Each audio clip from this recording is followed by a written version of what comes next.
ಈ ದೇಶದಲ್ಲಿ ನೀವು ಯಾವುದು ಬರಬೇಕಿಲ್ಲ ಬುದ್ಧಿ, ನೀವು ಯಾವುದು ಬೇಕಾಗಿಲ್ಲ. ನಮಗೆ ಒಂದು ಎಜುಕೇಶನ್ ತಿಳ್ಕೊಳ್ಳಿ, ಎರಡನೇದು ಹಾಸ್ಪಿಟಲ್ ತಿಳ್ಕೊಳ್ಳಿ, ಮೂರನೇದು ಎಂಪ್ಲಾಯ್ಮೆಂಟ್ಗೆ ಲೋನ್ ಕೊಟ್ಟು ಓಡಾಡ್ತೀವಿ ನಷ್ಟಪಡುವುದು ಅದು ತೊಂದರೆ ಕೊಡ್ತಾರೆ. ಆಯಮ್ಮ ಯಾರು 90 ಜಾಗ ಇದೆ, ಅದನ್ನು ಬಿಟ್ಟು ನಾವು ಕೆಲಸ ಮಾಡೋದು ತೊಂದರೆ ಮಾಡ್ತಾರೆ. ಇದೇ ಮಾಡೋದು, ಇದೇ ಈ ಹೋರಾಟದಲ್ಲಿ ನ್ಯಾಯ ಮಾಡೋದು ಲೀಡರ್ಸು ಇದನ್ನು ಮಾಡ್ತಾರೆ. ಹೋರಾಟದಲ್ಲಿ ಯಾಕಂದ್ರೆ ಹೋರಾಟ ಮಾಡೋದ ಮಸ್ತಾನಕ್ಕೆ ಧಾನ್ಯ ಹಾಕಿದ್ದು ಮಾಡ್ತಾರೆ, ದೇವಸ್ಥಾನಕ್ಕೆ ಹೋಗೋ ಧಾನ್ಯ ಹಾಕಿದ್ದು ಮಾಡ್ತಾರೆ, ಸರ್ವೆ ಮಾಡಿ ಬಿಡಂದ್ರೆ ಬಿಡ ಮಾಡ್ತಾರೆ. ಯಾವ ಈ ನ್ಯಾಯ ಇದು? ಈ ನ್ಯಾಯ ಎಲ್ಲಿದೆ ಅಂತ ನಮ್ಗೆ ಅರ್ಥ ಆಗ್ತಾ ಇಲ್ಲ. ನಾನು ಮೊದಲು MLA ಆಗಿದ್ದವರು, ಇನ್ನೊಬ್ಬರು MLA ಮಾಡಿದವರು, ನೋಡಿದವರು ಅನೇಕ 20 ವರ್ಷಗಳಿಂದ ಅನೇಕ ಜನ ಸಹಾಯ ಮಾಡಿ 7 ಎಲೆಕ್ಷನ್ ಮಾಡಿದ್ದೀನಿ, ಎಲ್ಲರೂ ಮಾಡಿದ್ದೀನಿ. ಆದರೆ ಇಂಥ ಪರಿಸ್ಥಿತಿ ಎಲ್ಲರೂ ಇಂಥ ವಿಚಾರದಲ್ಲಿ ಅಷ್ಟೊಂದು ಪ್ರೆಜರಾಗಿ ಮಾತಾಡ್ತಾರೆ. ಒಂದು ಮಾತ್ರ ಫಸ್ಟ್ ಮದ್ದೇರಿ ಗ್ರಾಮ ಪಂಚಾಯಿತಿಯವರು ಹಿರಿಯ ಮುಖಂಡರು ಆಗ್ಬೋದು, ಗ್ರಾಮ ಪಂಚಾಯಿತಿ ಸದಸ್ಯರಾಗ್ಬೋದು, ಎಲ್ಲರೂ ಹೋಗಿ ಮಾಲೂರು ತಾಲೂಕು, ಬಂಗಾರಪೇಟೆ ತಾಲೂಕು, KGF ತಾಲೂಕು, ಮುಳಬಾಗ ತಾಲೂಕು ನೀವೆಲ್ಲ ಹೋಗಿ ಊರುಗಳಲ್ಲಿ ಸ್ವಲ್ಪ ವಿಸಿಟ್ ಮಾಡಿ ಬನ್ನಿ. ಆ ಕಡೆ ಎಲೆಕ್ಷನ್ ಬಂದಾಗ ಅವ್ರವ್ರ ಪಾರ್ಟಿಗೆ ಅವ್ರು ಮಾಡ್ಕೊಳ್ಳಿ, ತಲೆಗೂಡು ನೋಡ್ಕೊಳ್ಳಿ, ಏನೇನ ಮಾಡ್ಕೊಳ್ಳಿ, ಹೆಂಗನ್ನ ಹೋಗಿ ಏನೇನಾಗಲಿ ಎಲೆಕ್ಷನ್ ಮಾಡ್ಕೊಳ್ಳೋಣ. ಊರು ವಿಚಾರ, ಅಭಿವೃದ್ಧಿ ವಿಚಾರ ಬಂದಾಗ ಎಲ್ಲರೂ ಒಗ್ಗಟ್ಟಾಗಿ ಒಂದು ರೀತಿಯಲ್ಲಿ ಹೋಗಿ, ಇವತ್ತು ನಾನು ಇರೋದಿಲ್ಲ, ನೀವು ಇರೋದ್ರಲ್ಲಿ ಎಲ್ಲರೂ ಸಾಯ್ತೀರಿ ದೇಶದಲ್ಲಿ. ಈ ದೇಶದಲ್ಲಿ ಮಹಾನೀರು ಪುಣ್ಯಮರೆಲ್ಲ ಸತ್ತೋಗ್ಬಿಟ್ಟವ್ರೆ. ಬೈರೇಗೌಡ್ರಂತವ್ರು ಇವತ್ತಿಲ್ಲ ನಮ್ಮ ಮುಂದೆ, ರಾಮೇಗೌಡರು ನಮ್ಮ ಮುಂದೆ ಇಲ್ಲ ಇವತ್ತು. ಎಂ.ವಿ. ವೆಂಕಟಪ್ಪನವರು, ಎಂ.ವಿ. ಕೃಷ್ಣಪ್ಪನವರು, ಲತೀಫ್ ಸಾಬ್ ಅವರು, ಟಿ. ಚೆನ್ನೈನವರು, ಸ್ವಾಮಿ ವಿವೇಕಾನಂದದವರು, ಬಾಬಾ ಸಾಹೇಬ್ ಅಂಬೇಡ್ಕರ್ ಅವರು, ಗಾಂಧೀಜಿಯವರು ಇವತ್ತೆಲ್ಲ ಯಾರು ನಮ್ಮ ಕಣ್ಮುಂದೆ ಇಲ್ಲ. ಅವರೆಲ್ಲ ನಾವಿರ್ತೀವ ಇಲ್ಲಿ, ಇರ್ತೀವೇನಪ್ಪ ಯಾರಾದ್ರು? ಯಾಕೆ ಇವತ್ತು ಬೈರೇಗೌಡರು ತಿಳ್ಕೊಳ್ತೀವಿ? ನಾವು ಬೈರೇಗೌಡರು ಏನಕ್ಕೆ ತಿಳ್ಕೊಳ್ತಾ ಇದ್ದೀವಿ? ಬೈರೇಗೌಡರು ಮಾಡಿರುವಂಥ ಕೆಲಸಕ್ಕೋಸ್ಕರ ಬೈರೇಗೌಡರನ್ನ ತಿಳ್ಕೊಳ್ತೀವಿ. ಬಾಬಾ ಸಾಹೇಬ್ ಅಂಬೇಡ್ಕರ್ ಏನಕ್ಕೆ ತಿಳ್ಕೊಳ್ತೀವಿ? ಅವರು ಕೊಟ್ಟಿರುವಂಥ ಸಂವಿಧಾನದಲ್ಲಿ ನಾವು ಬದುಕ್ತಾ ಇದ್ದೀವಿ ಅಂತ ಅವ್ರು ತಿಳ್ಕೊಳ್ತೀವಿ. ಗಾಂಧೀಜಿನ ಏನಕ್ಕೆ ತಿಳ್ಕೊಳ್ತೀವಿ? ದೇಶಕ್ಕೆ ಸ್ವಾತಂತ್ರ್ಯ ತಂದುಕೊಟ್ಟಿರುವಂಥದ್ದು ಇವತ್ತು ಗಾಂಧೀಜಿ ತಿಳ್ಕೊಳ್ತೀವಿ ನಾವು.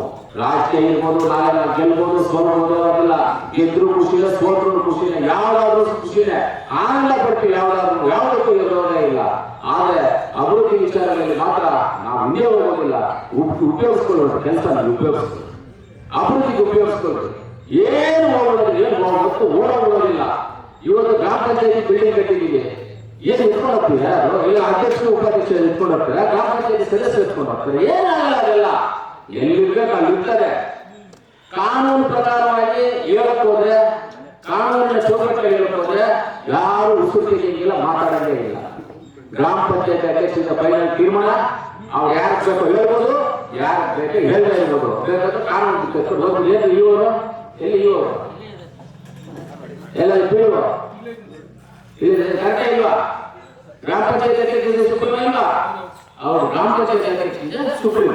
ಅವ್ರು ಏನು ಬೇಕಂದ್ರು ಪ್ರೆಸಿಡೆಂಟ್ ಆಫ್ ಇಂಡಿಯಾಗೆ ಏನು ಪವರ್ ಇಲ್ವೋ ಅಷ್ಟು ಪವರ್ ಇರುತ್ತೆ ಗ್ರಾಮ ಪಂಚಾಯತಿ ಅಧ್ಯಕ್ಷರಿಗೆ. MLA ಇಲ್ಲ, ಚೆಕ್ ಗೌರ್ಮೆಂಟ್ ಚೆಕ್ ಸೈನ್ ಮಾಡುವಂತ ಅಧಿಕಾರ ಇರೋದು ಗ್ರಾಮ ಪಂಚಾಯತಿ ಅಧ್ಯಕ್ಷ ಒಬ್ಬರಿಗೆ. ಯಾರಿಗಿದೆಯಾ? ಯಾರಿಗೂ ಇಲ್ಲ. ಗ್ರಾಮ ಪಂಚಾಯತಿ ಅಧ್ಯಕ್ಷ ಇದೆಲ್ಲ ತಿಳ್ಕೊಳ್ರಿ. ರಾಜಕಾರಣ ಬಗ್ಗೆ ಜನಗಳ ಮೇಲೆ ದ್ವೇಷ ಬಗ್ಗೆ ಜನಗಳನ್ನ ನಾವು ಟೀಕೆ ಮಾಡೋದು ಆಗಲ್ಲ. ಒಳ್ಳೇದು ಮಾಡಿ ಆಗಿಲ್ಲ ಅಂದ್ರೆ ಊಟ ಗಂಜಿನ ಕುಡ್ಕೊಂಡು ಮನೆಯಲ್ಲ ನಿಂದೆ ಹೇಳ್ಕೊಡ್ಬೇಕು. ಕೆಟ್ಟದು ಬಯಸ್ಬಿಡಿ, ಒಬ್ಬರು ಬಿಟ್ಟು ಮಾತಾಡಬೇಕು. ನಾವು ನೆಮ್ಮದಿಯಾಗಿ ಮಾಡಿ ನಿಂತ್ಕೊಳ್ಳೋದು. ನಾನು ಹೇಳ್ತೀನಿ ಎಲ್ಲರಿಗೂ ಈ ಅಭಿವೃದ್ಧಿ ವಿಚಾರದಲ್ಲಿ ಹೇಳ್ತಾ ಇದ್ದೀನಿ. ನನ್ನ ಮನೆಯಲ್ಲಿ 8 ಬೆಡ್ರೂಮ್ ಇದೆ, ದೊಡ್ಡ ಮನೆ ಇದೆ, ಮಲಗೋದು ಒಂದೇ ಬೆಡ್ರೂಮ್ ಅಲ್ಲ, ಮಿಕ್ಕಿದೆಲ್ಲ ಖಾಲಿಯಾಗಿರ್ತದೆ. ಮಲಗೋದು ಒಂದೇ ಬೆಡ್ರೂಮ್ ಅಲ್ಲ. ನಾನು ಬೆಡ್ಡು ದೊಡ್ಡದಾಗಿತ್ತು ಮಲಗೋದು ಅದೇ ರೀತಿಯೇ. ಕೆಳಗಡೆ ಚಾಪೆ ಹಾಕೊಂಡು ಮಲ್ಕೊಂಡು ನಿದ್ದೆ ಬರುತ್ತೆ, ಸೋಫಾ ಮೇಲೆ ಮಲ್ಕೊಂಡು ನಿದ್ದೆ ಬರುತ್ತೆ, ಕಾರಲ್ಲಿ ಕುತ್ಕೊಂಡು ನಿದ್ದೆ ಬರುತ್ತೆ. ನಿದ್ದೆ ಯಾರಪ್ಪನ ಸೊತ್ತು ಅಲ್ಲ, ನನ್ನ ನಿದ್ದೆ, ನನ್ನ ಸೊತ್ತು. ಎಲ್ಲಿ ಮಲ್ಕೊಂಡ್ರೆ ನನ್ನ ನಿದ್ದೆ ಬರಬೇಕು. ಯಾಕೆ ಬರುತ್ತೆ? ಒಬ್ಬರು ಕೆಟ್ಟದ್ದು ಬಯಸಿಲ್ಲ, ಒಬ್ರು ಕೆಟ್ಟದ್ದು ಮಾಡೋದಿಲ್ಲ, ಒಬ್ರು ಏನು ಅನ್ನೋದೇ ಇಲ್ಲ. ನನ್ನ ಕೆಲಸ ಇದೆ, ನಾನು ಇದಕ್ಕೆ ನೆಮ್ಮದಿಯಾಗಿ ಮಾಡ್ಕೊಂಡು ಹೃದಯವನ್ನು ಸ್ವಚ್ಛವಾಗಿ ಇಟ್ಕೊಂಡಿದ್ದೀನಿ, ಬೇಗ ಸ್ವಚ್ಛವಾಗಿದೆ. ಯಾವ ಹೃದಯ ಸ್ವಚ್ಛವಾಗಿಲ್ಲ ಇಲ್ವಾ? ನಮ್ಮ ಕೈಗೆ ಕೆಟ್ಟೋಗುತ್ತೆ. ಕೈ ಕೆಟ್ಟೋಗ್ಬಿಡ. ಊರ ಕಡೆ ಬರೋರಿ, ಊರಿನ ಅಭಿವೃದ್ಧಿ ಮಾಡಿ. ನೀವು ಊರಲ್ಲಿ ಹಾಸ್ಪಿಟಲ್ ಹೇಳಿರಿ, ಒಂದು ನರ್ಸಿಂಗ್ ಅಂತ ಹಾಕ್ಸಿದೆ, ಆಯಮ್ಮ ತಿರ್ಗಾ ಬರಲ್ಲ ಅಂತ ಹೇಳಿದ್ರು. ತಿರ್ಗಾ ಅವ್ರಿಗೆ ತಿರ್ಗಾ ಅವ್ರಿಗೆ ಹಾಸ್ಪಿಟಲ್ ಹೇಳ್ತೀರ. ನೀವು ಹೇಳೋದೆಲ್ಲ ಆಟಾಡ್ತಾ ಇದೀವಿ ನಾವು. ನೀವು ಹೆಂಗೆ ಆಟಾಡಿಸ್ತಾ ಇದೀವಿ ನಮ್ಮನ್ನ? ನಾವು ಆಟಾಡಿಸ್ತಾ ಇದ್ದೀವಿ, ಆಟಾಡ್ತಾ ಇದೀವಿ ನಾವು. ಇದೇನು ಮಾಡಿದ್ರೆ ಅಲ್ಲಿ ಆಸ್ತಿ ಈ ಕೆಲಸನೆಲ್ಲ ಮಾಡ್ತೀವಿ. ಹೇಳಿದಿಲ್ಲ ನಾವು ಹೇಳಿದ್ರೆ ಯಾರು ಮಾಡಲ್ಲ ಅಂತ ಹೇಳೋದಿಲ್ಲ. ನಮ್ಮ ಪವರಿಗೆ ನಾವು ಮಾಡ್ತೀವಿ. ಮುಖ್ಯವಾಗಿ ಮಧ್ಯ ಊರವರು ಹೇಳ್ತೀವಿ, ಮಧ್ಯ ರೀತಿಯಿಂದ ಕೋಲಾರ ಜಿಲ್ಲೆಯಲ್ಲಿ ಒಂದು ಉತ್ತಮವಾದಂಥದ್ದು ಕೋಲಾರ ಜಿಲ್ಲೆಗೆ ಗೊತ್ತು ರಾಮೇಗೌಡ ಮಧ್ಯ ಇದೆ. ಅದೇ ರೀತಿ ಮುಳಬಾಗ ತಾಲೂಕು ಹುಟ್ಟೂರು ಪಂಚಾಯತಿ ಇದೆ. ಈ ಊರಲ್ಲಿ ಗ್ರಾಮ ಪಂಚಾಯತಿ ಹೆಡ್ಕ್ವಾರ್ಟರ್ ಏನೇನಿದೆಯೋ ಇದಕ್ಕೆ ಡಬಲ್ ಆಗಿದೆ. ಆ ಹುಟ್ಟೂರಲ್ಲಿ ನಮ್ಮ ಹುಟ್ಟೂರು ಸೀನಿಯರ್ ಅಂತಿದೆ, ಡಬಲ್ ಆಗಿದೆ. ಟೆಲಿಫೋನ್ ಎಕ್ಸ್ಚೇಂಜ್, ಕೆನರಾ ಬ್ಯಾಂಕು, ಆ ಊರಲ್ಲಿ telephone exchange, Canara bank, post office, high school, ದೇವಸ್ಥಾನ, ಮುಜಾಯಿ ದೇವಸ್ಥಾನಗಳು, ಹೈಸ್ಕೂಲ್ಗಳಿದ್ದಾವೆ. ಆಮೇಲೆ ಹಾಸ್ಟೆಲ್ ಮನೆಗಳು, ಬಡವರಿಗೆ ಸೇವೆಗಳು, ಅಲ್ಲಿ ಮನೆ ಕಟ್ಟಿರೋದು, ಹಾಸ್ಟೆಲ್ ಬಿಲ್ಡಿಂಗ್ಸ್ ಎಲ್ಲ ಈ ಊರಲ್ಲಿ ಆ ಊರು ಅವರು ಅವರು ಸೀನಿಯರ್ ಅಷ್ಟು ಮಾಡಿಕೊಂಡ್ರು. ಈ ಊರಲ್ಲಿ ರಾಮೇಗೌಡರು ಮಾಡಿದ್ರು. ರಾಮೇಗೌಡ ಯಾಕಂತ ಮಾಡಿಲ್ಲ ಯಾರು ಎಲ್ಲಿ ಯಾಕೆ ಮಾಡಕ್ಕಾಗಲ್ಲ ಕೇಳಿ. ಊರಿನ ಬಗ್ಗೆ ಗಮನ ಇರೋರಿಗೆ ಊರಿಗೆ ಏನಾದ್ರು ಮಾಡೋಣ ಉದ್ದೇಶ ಇಲ್ವಾ? ಇಲ್ಲ ಜನರು ಕಾಪಾಡಬೇಕು ಅನ್ನೋ ಉದ್ದೇಶ ನಿಮ್ಮಲ್ಲಿ ಇಲ್ವಾ? ರಾಮೇಗೌಡರು ಮಾಡಿದ ದೊಡ್ಡವರು, ನೀವು ಮಾಡದೇ ಇರೋದಿಲ್ಲ. ಅವ್ರು ಮಾಡಿದ್ರು ಮಾಡಿ ನಾವೆಲ್ಲ ನಮ್ಮ ಜೊತೆಗಿದ್ದೀವಿ. ಎಲೆಕ್ಷನ್ ಬಂದಾಗ ಎಲ್ಲ ಪಾರ್ಟಿಗಳು ಅವರು ಪಾರ್ಟಿಗಳು ಮಾಡ್ಕೊಳ್ಳಿ. ಊರಿನ ವಿಚಾರ ಎಲ್ಲ ಕುತ್ಕೊಳ್ಳಿ. ಊರಲ್ಲಿ ಏನ್ ಕೆಲಸ ಆಗಬೇಕು, ಕೆಲಸದ್ದು ಎಲ್ಲೂ ಆಗ್ತವೆ. ಆಗದೇ ಇರೋದು ಯಾವುದಿಲ್ಲ, ಎಲ್ಲ ಕೆಲಸಗಳು ಆಗ್ತವೆ. ಅಭಿವೃದ್ಧಿ ವಿಚಾರದಲ್ಲಿ ನಾನು ಚೆನ್ನಾಗಿ ಕಂಡುಕೊಂಡದ್ದೇನೆಂದ್ರೆ ಕೋಲಾರ ತಾಲೂಕಿಗೆ ಜನರಿಗೆ ಅಭಿವೃದ್ಧಿ ವಿಚಾರದಲ್ಲಿ ಇಂಟ್ರೆಸ್ಟ್ ಇಲ್ಲ.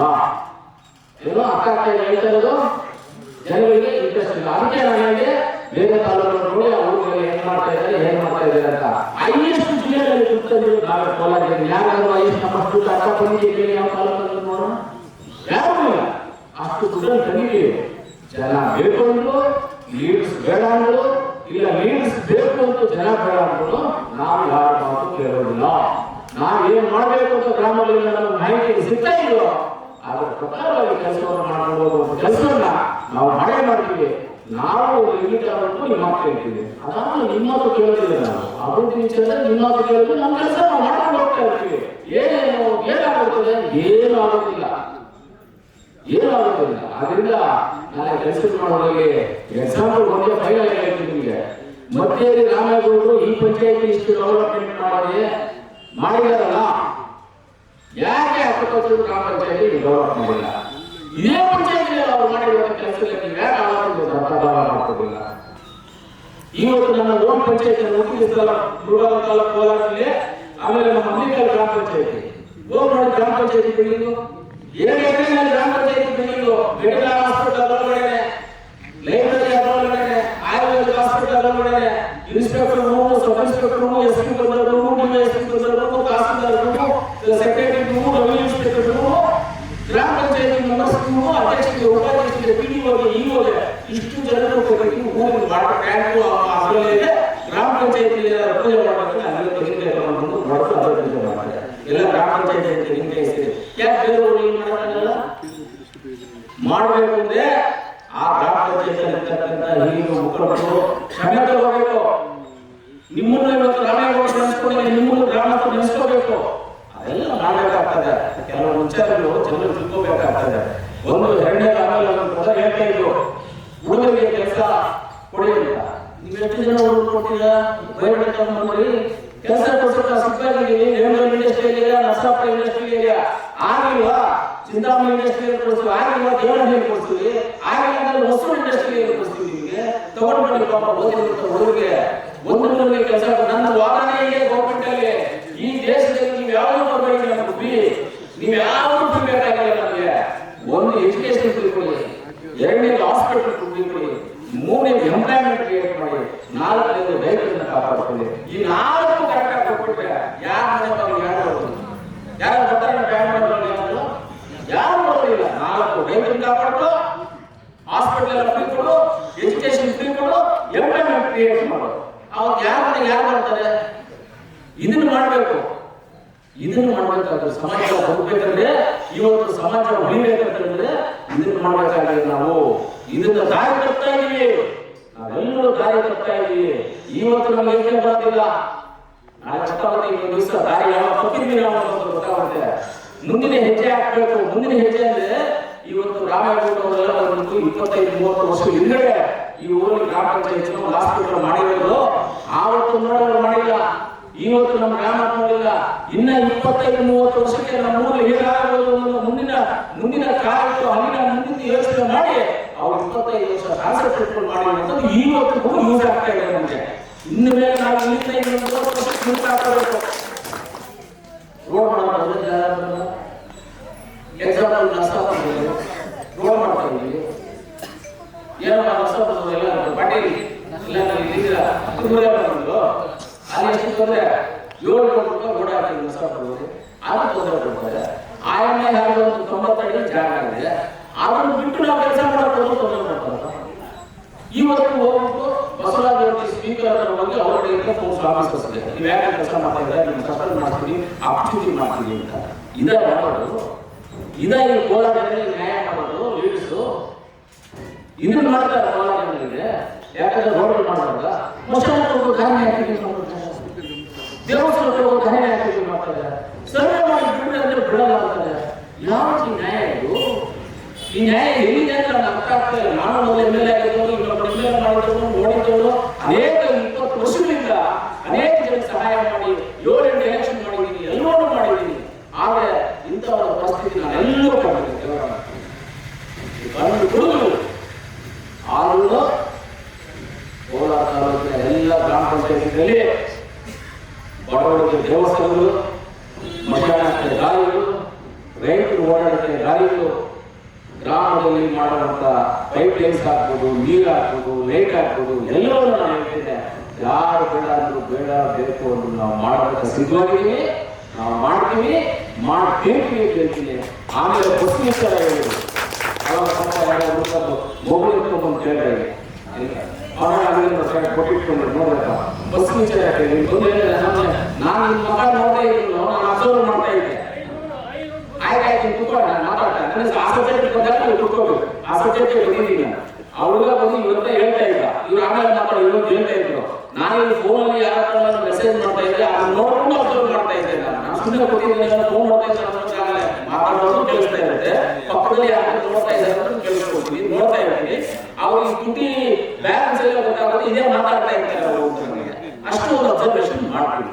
ಖಂಡಿತವಾಗ್ಲು ಆ ಬಸ್ ಯಾವ ಅಂತ ಒಂದು ಹೆಜ್ಜೆ ನೀವ್ಯಾರು ಗ್ರಾಮಸ್ಥರು ಬರ್ಬಿಟ್ಟು ಟೈಮಿಂಗ್ಸ್ ಕಳಿಸ್ಕೊಡಿ, ಬಸ್ ಕಳಿಸ್ಕೊಡ್ತೀವಿ. ಯಾರು ಗೊತ್ತಲ್ಲ, ಬಸ್ ಬರ್ತದೆ, ಏನ್ ಮಾಡ್ತಾರೆ ಊರೊಳಗೆ ಬರೋದಿಲ್ಲ, ಇಲ್ಲಿ ಕೆರೆ ಹಚ್ಚಲ್ಲಿ ಬಂದ್ಬಿಟ್ಟು ಅಲ್ಲೇ ಅಲ್ಲೇ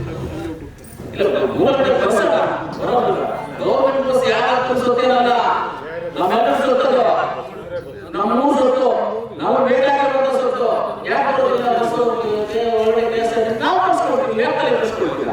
ಆ ಟೈಮಿಂಗ್ಸ್ ಯಾವ ಟೈಮಿಂಗ್ಸ್ ಬಸ್ ಎಲ್ಲರೇ ಒಳ್ಳೆಯದು, ಸಿಂಗಿ ಗೇಟ್ ಬರಲಿ, ಇನ್ಸ್ಟೋಲ್ ಕೆರೆ ಬರಲಿ, ಎಲ್ಲೇ ಬರಲಿ, ನೀವು ಪೇಪರ್ ಬರ್ಬೋದು, ಯಾವ ಟೈಮಿಂಗ್ಸ್ ಏನು ಎಷ್ಟು ಬರ್ಬೇಡಿ, ಆ ಟೈಮಿಂಗ್ ಬಸ್ ಕಳ್ಸ್ಕೊಂಡು ಜವಾಬ್ದಾರಿ ಮಾಡ್ತಿದ್ರಿಂದ ಎಂಪ್ಲಾಯ್ಮೆಂಟ್ ಬಗ್ಗೆ ಕೇಳಿದ್ರು. ಎಂಪ್ಲಾಯ್ಮೆಂಟ್ ನಾವು ಯಾರು ಗೈಡೆನ್ಸ್ ತಗೊಂಡು ಕೂಡಿ ಅಂತವಾಗಿ ಎಲ್ಲ ಫ್ಯಾಕ್ಟರಿ ಕೊಟ್ಟು ಎಲ್ಲರನ್ನು ಸೇರಿಸ್ಕೊಂಡು ಕೆಲಸವನ್ನು ನಾವು ಮಾಡ್ತೀವಿ. ಗ್ರಾಮ ಪಂಚಾಯತಿಯಲ್ಲಿ ಯಾವುದೇ ವಿಚಾರದಲ್ಲಿ ಅಭಿವೃದ್ಧಿ ವಿಚಾರದಲ್ಲಿ ಇನ್ನೊಂದು ಇಂಡಿಯಾ ಹೋಗಿ ಇವೆಲ್ಲ ಬಂದು ನೀವು ಬರೋಕ್ಕಾಗಲ್ಲ, ನೀವು ಫೋನ್ ಮಾಡಿ ಮನೆ ಬಾಗಿಲು ಕೆಲಸ ಮಾಡ್ತೀವಿ. ಇದೇ ಗ್ರಾಮ ಪಂಚಾಯತಿ ಯಾರನ್ನ ನಮ್ಮನ್ನು ಫೋನ್ ಮಾಡಿ ನಮ್ಮ ಊರಲ್ಲಿ ರೋಡ್ ಹಾಕಬೇಕು, ರೋಡ್ ಆಗಬೇಕಿದೆ, ನೀವು ಬಂದು ನೋಡಿ ಅಂತ ಹೇಳಿ ನೀವು ನಾವು ಫೋನ್ ಮಾಡಿ ಬಂದಿಲ್ಲ ಅಂದ್ರೆ ಮನೆ ಹತ್ರ ಬಂದು ಗಲಾಟೆ ಮಾಡ್ತೀವಿ. ನಾವು ಹೊಟ್ಟೆಗೆ ಬಂದು ಕೆಲಸ ಮಾಡ್ತೀವಿ ಅಂತ ಹೇಳ್ತಾ ಮಾತಾಡಲಿಕ್ಕೆ ಅವಕಾಶ ಮಾಡಿಕೊಟ್ಟ ಮಧ್ಯಾಹ್ನ ಗ್ರಾಮಸ್ಥರಿಗೆ, ಮಧ್ಯಾಹ್ನ ಗ್ರಾಮ ಪಂಚಾಯತಿ ಅಧ್ಯಕ್ಷರು, ಬಾಬುವರಿಗೆ, ತೆಲಂಗಾಣವರಿಗೆ, ಎಲ್ಲ ಗ್ರಾಮ ಪಂಚಾಯತಿ ಸದಸ್ಯರು, ಹಿರಿಯರಾದ ಶ್ರೀಮಂತರು, ನವೇಶರು, ಆಮೇಲೆ ನಮ್ಮ ಎಲ್ಲ ಹಿರಿಯ ಮುಖಂಡರು, ಎಲ್ಲರೂ ಗ್ರಾಮಸ್ಥರು, ನಮ್ಮ ಕುಮಾರಿದ್ದಾರೆ, ಎಲ್ಲರಿದ್ದಾರೆ, ನಮ್ಮ ಕನ್ನಡ ಎಲ್ಲರಿಗೂ ಧನ್ಯವಾದ ತಿಳಿಸಿ ನಿಮ್ಮ ಮಾತನ್ನು ಮುಗಿಸ್ತಾ ಇದ್ದೆ. ನಮಸ್ಕಾರ ಎಲ್ಲರೂ.